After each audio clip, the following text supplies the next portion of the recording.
Day, जिसमें France आपको बताना था, ऊपर आपको पेरिस दिख रहा होगा।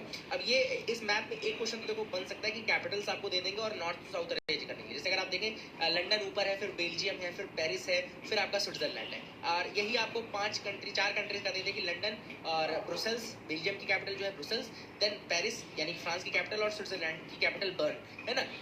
कैपिटल्स दे दे, उसको अरेंज करवा दे। या फिर जो इंपॉर्टेंट सिटीज जैसे लंदन, पेरिस और इटली का कोई उठा लेगा तो उसको नॉर्थ टू साउथ अरेंज करवा लेगा। तो इस तरह के क्वेश्चन भी पूछे जा सकते हैं। तो आप देख सकते हैं बॉर्डरी कंट्रीज देख लीजिए फ्रांस की, तो एक तो बेल्जियम आपको दिख रही है, देन लग्जमबर्ग आपको दिख रही है, जर्मनी आपको दिख रही है, स्विट्जरलैंड आपको दिख रही है, इटली आपको दिख रही है, स्पेन आपको दिख रही है, एंडोरा आपको दिख रहा है, ठीक है। तो these are the countries which are bordering your France, याद रखिएगा। उसके अलावा कुछ वाटर गल्फ ऑफ लियोन आपको नीचे दिख रहा होगा, मेडिटेरेनियन की तरफ जो है, ठीक है ना। इसके अलावा बे ऑफ बिस्के आपको दिख रहा होगा on the western side. Then आपको इंग्लिश चैनल दिख रहा होगा, English channel between France and United Kingdom, है ना। एंड इसके अलावा आपको यहाँ पे स्ट्रेट ऑफ डोवर भी दिख रहा होगा, स्ट्रेट ऑफ डोवर नॉर्थ सी और इंग्लिश चैनल के बीच में, नॉर्थ सी और इंग्लिश चैनल के बीच में। तो ये सारी चीज़ें जो है आप याद रख सकते हैं। I hope you got clarity regarding all this.